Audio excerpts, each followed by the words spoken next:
Welcome to Speakernomics, the official podcast of the National Speakers Association. Created by speakers for speakers. It's your fast track to sharper skills, bigger impact, and a smarter speaking business. Subscribe and download using the link below. And step into the spotlight. Hello and welcome to Speakernomics, the National Speakers Association's podcast, here to help speakers elevate excellence by sharing expertise and challenging one another to improve. I'm Ann Bonney, CSP, and I am super grateful because as one of your 2026 Speakernomics podcast hosts, I get to interview our amazing colleagues to elevate all of our excellence as we step onto the platform. And today I am lucky enough to be interviewing Shanita Baraka Akintande, MBA, MED, and DTM, Distinguished Toastmaster. She's an award-winning author, global keynote speaker, a storytelling strategist who helps leaders transform lived experience into strategic influence, something we all need as speakers. She is a distinguished Toastmaster. She's the host of a top-ranked Marketing Insights podcast. Her work has appeared in Forbes, the Chicago Defender, and other national outlets, and she is the host, again, of the top-rated podcast. She has basically done some things. She is also an award-winning author of The Front Porch Leader, Great Grands Recipes for Success.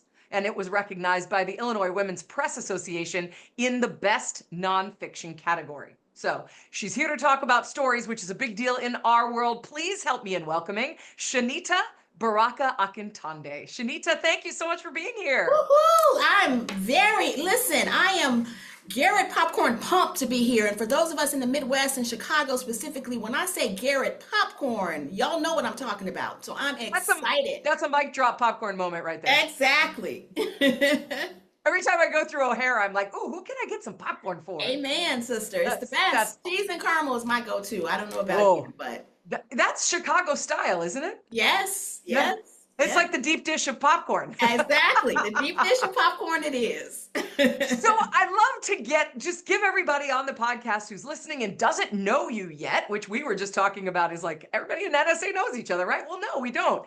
Tell us a little bit about your journey to speaking, because I love hearing everybody's got kind of a different journey to get here. Sure. Well, I like to say, and this is what we were talking about a little bit before the podcast started, you know, there are lots of members of NSA that are hidden in plain sight, I call it, because we are members of this wonderful organization, the auspices of which touch a lot of tentacles around the world, literally. And for me, that world began on the south side of Chicago. Well, let me pause for a moment. I was born in Stuttgart, West Germany, actually. And most folks are surprised by that. I get to say, yes, you met a Black woman from Stuttgart, West Germany. But that being said, fast forward to me being raised on the south side of Chicago. And so my mom, when she would cook, would make sauerkraut and collard greens. Go figure. Anyway.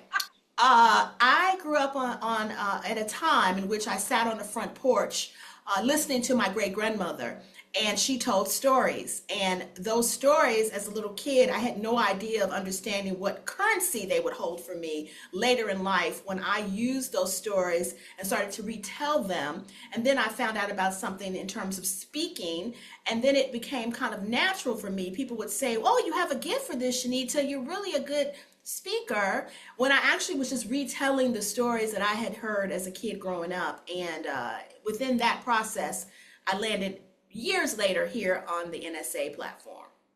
I love it. It's that natural talent gets us all there. Yes. That's wonderful. So let's talk a little bit about story, because this is where your expertise lies. And I hear so many speakers say, I want to tell my story. I want to be a motivational speaker. I want an inspirational speaker, but our stories can also be a strategy that leads to bookings, to partnerships, and ultimately to revenue, which is all what we're trying to do. So talk a little bit about that for me, because I think it's an important thing for us speakers to know. Sure. I mean, here's the thing. Stories often, or storytelling, is one of those kind of overused terms, I think, in some cases, in which people drop it and say, I'm a storyteller, or I have a story to tell. Now, let me say this carefully, because I do believe and think that everyone does have a story. But where I come into play and where my thinking is a little different is that, you know, as a professor, which is my background, I told stories in a sense in the classroom about my lessons that I was teaching, whether it was in marketing or media or advertising, which is my background professionally, public relations as well. I tell stories as a podcast host myself. So I have a podcast and I host it and I tell stories on that platform. I mentioned earlier that I learned from my great grandmother about storytelling, and in speeches on main stages, I infuse those stories and what I'm talking about. But what I find is the differentiating factor, Anne, is that when you look at it, stories are the currency. They are not what we tell to be entertaining. They're not only what we use just so that we can have a punchline that we want people to walk away and talk about our story. What I see it as is it's what we want people to remember so that they continue when they walk into rooms that we're not even in. We're not even in the room, but our stories are continuing because they've manifested through those individuals. So I think there's power in a different way in how we utilize the term storytelling and how we tell those very stories. Agreed. And I heard Kelly Swanson once say, you can tell your story as long as it's about them. And I think that's the differentiation right there, where they see themselves in that story, thus they take it with them and use it when they actually need it. Is that kind of what you're saying? Absolutely. You know, when I do my marketing and advertising workshops for clients, I tell them everyone's tuned in to station WIIFM, which we know is what's in it for me. That's what people care about, not us, them. Right. So what is the process to mining that, right? Turning it, because we all have stories, right? How do we turn that into something that then how do we know that our story, we've created something that they're going to be able to take with them? How do we do that? Well, I think it starts with us taking a kind of metacognitive look at ourselves. That's my $2 word for today. That's a big one. We're going to say, start with what resonates with you. You know, what I tell people is, what turns you on? What is it that makes you light up like a Christmas tree? What is it that makes you feel excited or sad or whatever emotion it is that you're wanting to evoke at that particular time? When you look at your own responses to things, that is a litmus test in many ways to what others may respond to. Now, folks may say, well, wait a minute, Shanita, you're saying what turns me on is going to turn someone else on. Not necessarily, not so fast. Well, here's what I'm saying. We all have basic human needs, human functions, human things that we get excited about. And so rather than overcomplicating it and thinking you have to steal someone else's story because you saw it work for them, so you're going to think, I should do that story. No, do the story that resonates with you, because that's the authenticity, another often used word, but it's true. That's the truth. And even when it's messy, oh my gosh, the messier it is, that's the juicy stuff. But most people kind of run away from it and think they have to present a perfect picture of themselves and their story. And that's not what's going to land.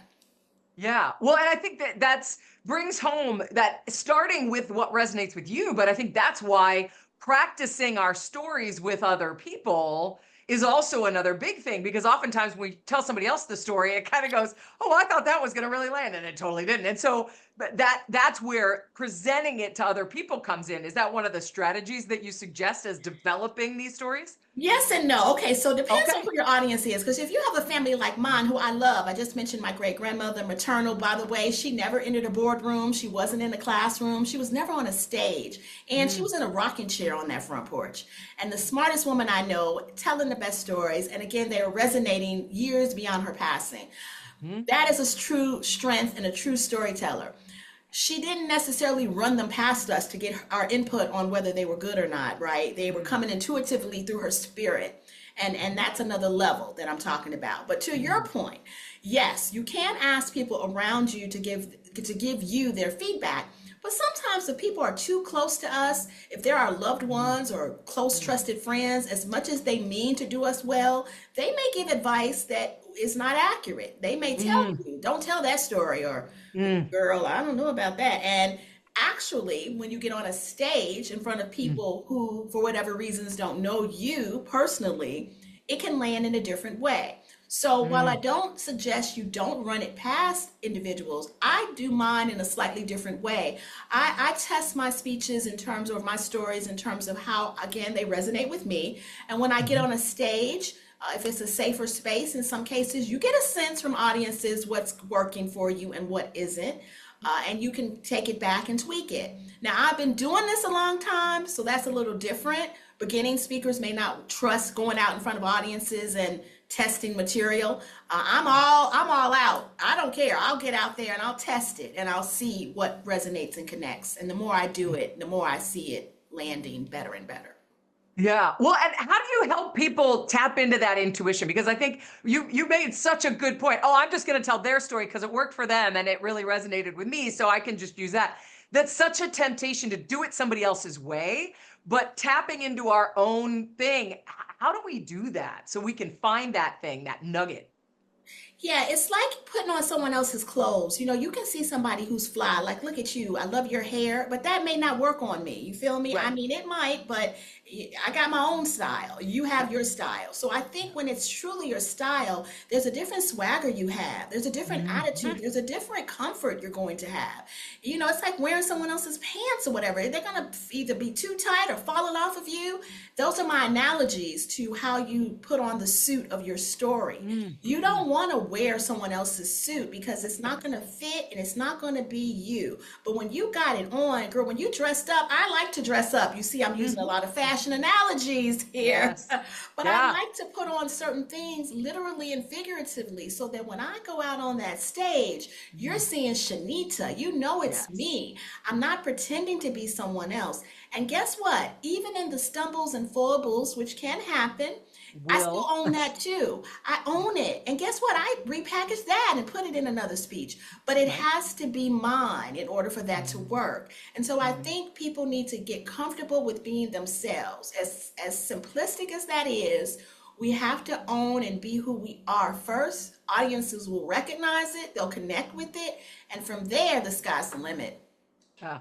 Well, and it's funny that you say you say I don't want to wear somebody else's pants. I'm like, that's a great example. But you know, it's true because my opening story is about a time that when I was an animal trainer, that a sea lion had a tough gastric day all over my stage, and a lot of people were like, "Wow, you can't tell that story in the opening," and it works like a charm because it makes the and we've all had that situation where we, again, it becomes about them. So how do you mine stories? How do we find stories that we can use in here? Because some of the best, I remember Tammy Evans has a story about shoe shopping that I still can visualize in my head. It's a tiny little thing that everybody does. And then I have another story about climbing a hill in Antarctica that people can't relate to, but becomes. So how do you recommend to people find these stories to make these strategic points? I'm so glad you asked me that question because stories are everywhere. Even on the list either. Right, it wasn't. It's okay. It's okay because here's the deal. Stories are everywhere. Stories are everywhere. Literally, if you walk outside like I did earlier, I do a daily walk and I'm out walking. I don't like it. Okay, that's a story in and of itself, but I do it for longevity and health reasons, right?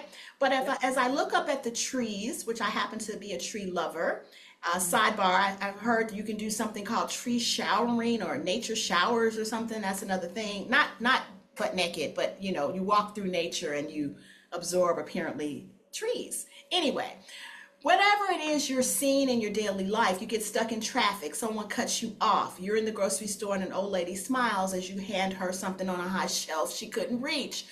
Those are all stories. They're not these magnanimous, big, out of the world, otherworldly things. I think people think I was born by the river in a little tent. It doesn't have to start there.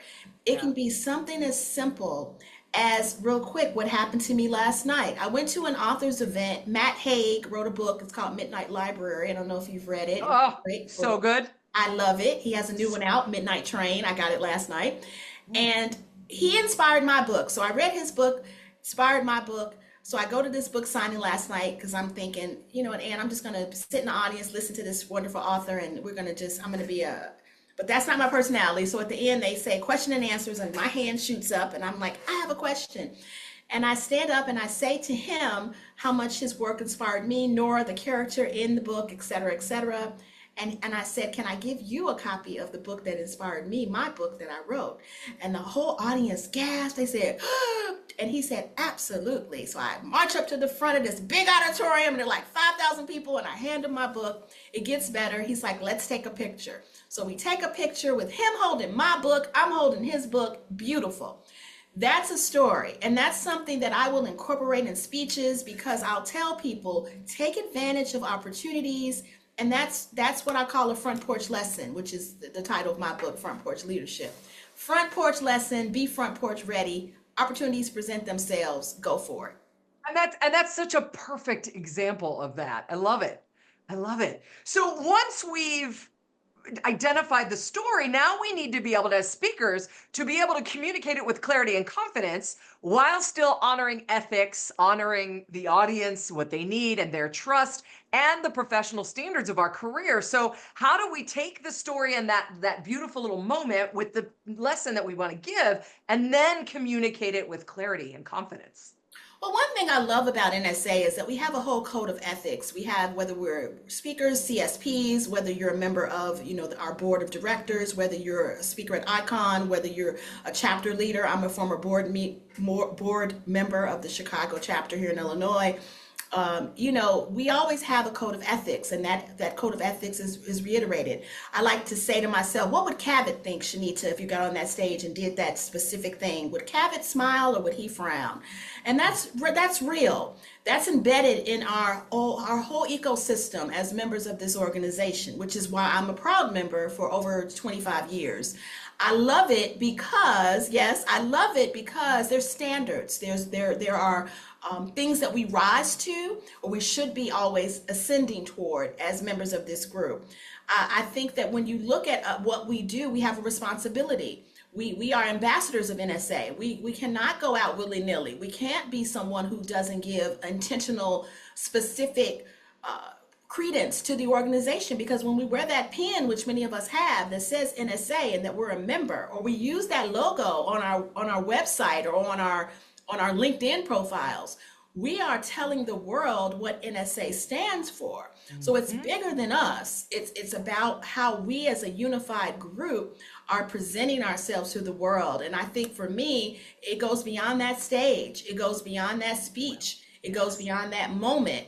Because I'm a proud card-carrying member of this organization, and so I wear it proudly, and I want people to be proud of both seeing me and hearing that I'm a member of this group. I love it.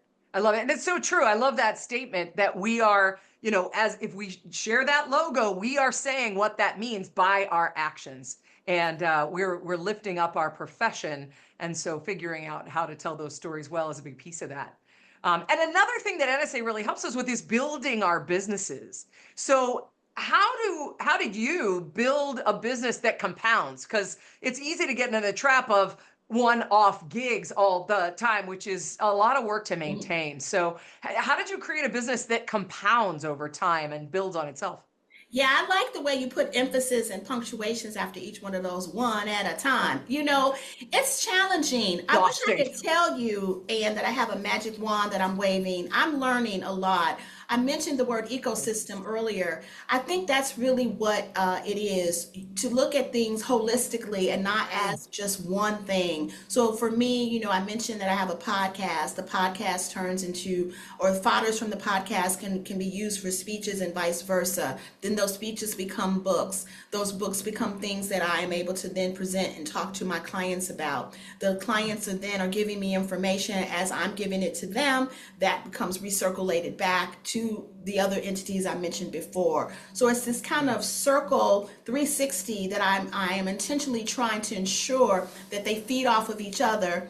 Well, that sounds a little sadistic. They build on one another. I don't want to say feed off because that means they're eating each other, but they're building on each other in a cyclical way. And it's something that I appreciate, again, NSA for, because when I come to our various workshops and hear various leaders who are doing it big time as well, that informs how I go back and tweak and tweak and tweak. So it's an ongoing process, but for me, the key is seeing an ecosystem versus one particular entity that exists. Totally. And I think that's where having clarity on what your message is and sticking to it is vital, because then connecting those dots becomes a lot easier because it's all related to the core message, right? Absolutely. Absolutely. Yeah. I love it. And where did Distinguished Toastmaster fit into that? Toastmasters is sort of a different organization, but probably a big piece of that foundation for you, right? Absolutely. So to be honest with you, I joined Toastmasters probably around the same time or shortly before I joined NSA. So that Okay. was when I mentioned 25 years ago. I was six. I was a young, little youngster Right? when I did You and these me things. both. So I joined because I felt on one hand, Toastmasters would give me the fundamental basics and build on them. I had some natural talents, as I mentioned earlier, but there were some other basic things that I wanted to build on. Whereas NSA, I saw was more aspirational at that time when I joined. That was when I wanted to be on the main stage, not just on that front porch. And so I used the two to bridge the gap between what I knew and needed to become and what I knew at the end of the day I ultimately wanted to be. And so for the latter with NSA, now I'm ready because I've been doing this, as I said, so long that it just comes, it's counterintuitive. Even my extemporaneous comments I make on stage, I plan them. And I learned that through tips from NSA. So all the things now that complete this total package, I call it the Tada package, by the way, and Yes. Tada I is love what I that. call it. And I started with that because people didn't always know how to say my name. They didn't know how to Ah, pronounce Shanita. So I thought, mm, say Tada, and then you'll yeah. remember Shanita. But Hmm. now it's more than that. It's the magic of what we do. And it's what I love about being a speaker. So yes, Toastmasters, NSA, my front porch, wherever I can talk and be heard, I'm there. Nice, nice. And Influence, Thrive, CSP Summit, all of the events, and there's a new one coming up that for virtual and for virtual presenters. How does that all fit into your strategy on an annual basis? Yes. So okay, so let me tell you, I'm a conference attendee. So of course, Thrive, of course, Ignite, our various conferences, I'm there. Yeah. I loved the one, more recent one. I've gone to all for the most part, but it was at the Grand Ole Opry, the one when we were in Nashville. Tennessee, I think. Yeah, Nashville. Nashville, which was Hmm. a huge space, and I was walking back and forth, but I had my cowboy Yeah, boots. I don't know how y'all missed me. I had my cowboy boots, my I cowboy know. hat. I told you I'm an outfit girl. But I went to the Grand Ole Opry when I was there, okay? Mm. Because I was like, it was right next to where we were, and I went, Yep. I was ready, had the cowboy attire. And I was there, and I remember thinking to myself, what a magnificent moment. I'm at NSA's biggest conference with fellow speakers from around the planet. I even met some fellow Germans there, some folks from Germany were there. But then Yes. I walked into that Grand Ole Opry space, and I felt similarly because even though it's a different venue and they have a different, purpose and what they put out and how they communicate, I become a fan of country music, and I think it's the stories again. It goes back to when I listen to country music, I'm hearing stories. I Mhm. listen to hip hop, I hear stories. And all of that informs me uniquely at NSA. Those conferences are where to be because that's where you really get the convergence of everything that you have been looking at online or maybe talking to fellow members about. But in real Technicolor, you get everybody there and the who's and the what's what. So yes, I'm a big attendee and love those conferences. That's fantastic. And Influence is coming up in a month almost. Oh, it's very, very Yes, soon. So yes. that'll be fun. See everybody in Austin. Last question for you. If you had one piece of advice for a new speaker, there's one of the things I always say, and I've probably said it a million times on this podcast, there's so many ways to build a speaking business. Right. So what is one piece of advice when a new speaker walks up to you and say, what do I need to do? What is the thing you're like, here's make sure you do this. There's a lot of things you can do. Make sure you do this. What is that piece of advice from you? That piece of advice for me is to start big. I know people say start small, but I say this as Stephen Covey says, begin with the end in mind. Don't start in a minuscule way. Start in a way that allows you to stand and own your space. If you're going to come into the speaking business, it's not for the faint of heart. It's not for the tippy toers. It's not for those individuals who are saying, well, maybe I'll do that next time. No, life is short. Opportunities are going to pass you by. So stand up, put your big girl pants or skirt on, make sure it's yours, But get out there and put yourself out there, because if you don't do it, the worst that can happen is that well, let me put it this way. The best that can happen is that you will get what your goal is. The worst that can happen is that you'll be sitting back home regretting something that you didn't do. So what if people tell you that speech was horrible? So what if you get up and fall on your face, literally or figuratively speaking? Again, you got to learn to laugh at yourself first, get up, brush it off, do it again.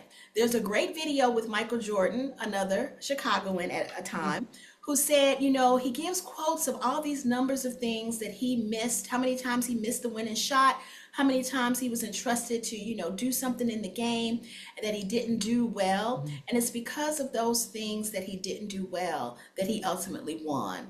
I sit here now on this podcast with you because I continue to submit my name to NSA, not just Illinois, NSA. I said, NSA, Shanita Baraka Akintande is here. I am a member. You need to see me. If I had shrunken back and said, oh, well, they'll see me, I'll just keep speaking, wouldn't have happened. So I'm excited to be here with you today to talk about my platform, Front Porch Leadership, and to be on the front porch on this podcast. I love it. I love it. It's such great advice. Swing for the fences. If you miss every shot you don't take, as Wayne Gretzky said. Yes. Yeah. So take the shot, jump in with both feet. I love that advice. Shanita, thank you so much for being here on Speakernomics. It's great to have you. I'm glad NSA saw you. Yes. And said, bring your voice and jump on the front porch. Let's chat. I love it. Yes. Thank you so much. Thank you. It's been fun. We'll see you in Austin. Yes. Okay. Bye-bye. Thank you for listening to this episode of Speakernomics. If you want more bookings, credibility, and connections, your NSA community is waiting for you. Join NSA today. Click the link below and follow us on Instagram, YouTube, and download this podcast wherever you listen.